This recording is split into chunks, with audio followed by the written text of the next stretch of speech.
Are Salamander hunting packs any good in patch 5.1? This isn't my first hunting pack video, but let's go over them for the current generation, and besides, they're just fun. Completely besides that, it's a unit with a few intricacies that aren't immediately obvious, and CA, could you teach this unit to have a skirmish mode? Please? Asking for a friend or 300?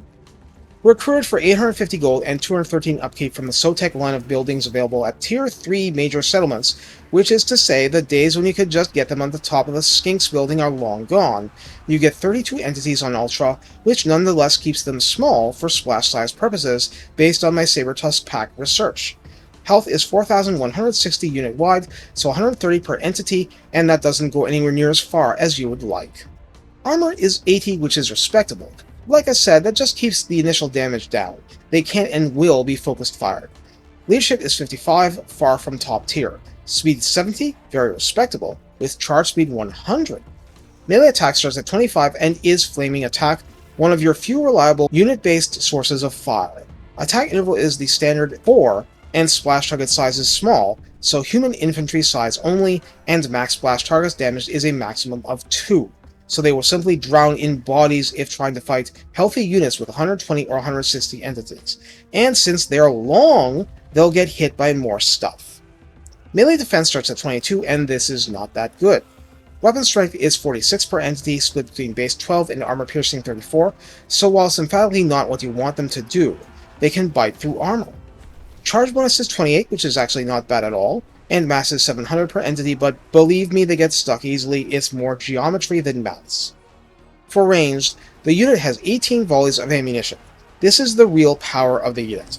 Range is 140, quite a lot further than your skirmish infantry. Missile damage is officially 95 and flaming, but each individual hit is 80 base and 17 armor piercing damage. One of the quirks of the unit is that these direct hits have a bonus versus large of 26. So they will simply murder yeomen and peasant cavalry if allowed to. There is a detonation radius of 3 meters, within which 15 base and 2 armor-piercing damage is inflicted, which is certainly valuable against packed enemy targets, but we're not talking outriders with grenade launchers either. Salamanders here dish out 1 fireball per volley per lizard. Reload time 12, which is not the speediest. Total accuracy the default 20, calibration distance 85, calibration area 2.9, which is very much in the middle, no penetration, so each fireball detonates at the exact moment of impact. The unit has primal instincts if under 50% health, can hide in forest, causes fear, and I will point this out in case it becomes an issue, it is aquatic, but would have no movement penalty because they're large targets. It just happens to have boost to melee attack and defense, but this is not a unit you want in melee if you can avoid it. In the redline skills, hunting packs fall under skirmisher, which makes the lack of skirmish mode burn a fireball in my craw. Anyway, that means 3 pips provide plus 6 melee defense, plus 12% weapon strength, and plus 8% missile damage. Important stuff. Spawnkin provides rank 7 packs with plus 5 leadership, plus 5 more melee defense, and 15% missile resistance, which helps because this is a natural target for your foes.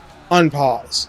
Now, in the current tech tree, aside from recruit rank and upkeep reduction, it's only the very first tech of the beast line, Tablet of the Beast, that provides a boost, plus 10% to speed. Nothing else, zip, 0, and that's unlocked from the Stegodon building.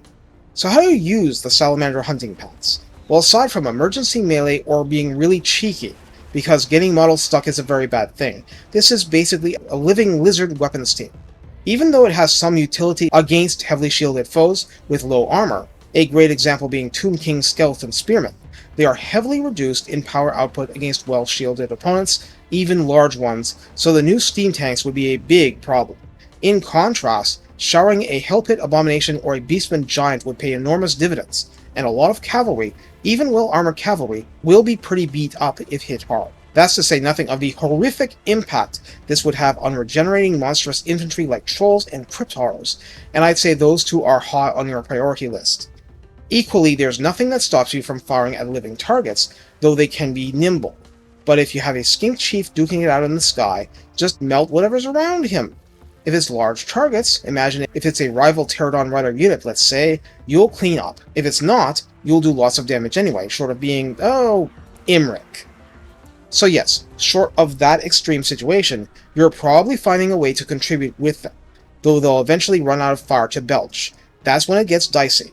Reload time 12 means it'll take time to run out, but it also means they need time to do their damage. This is a major factor in your planning, or hopefully it is. Whether it's kiting manually or hiding them behind friendly lines and hoping they can arc just enough, you have to work for maximum use of their flames.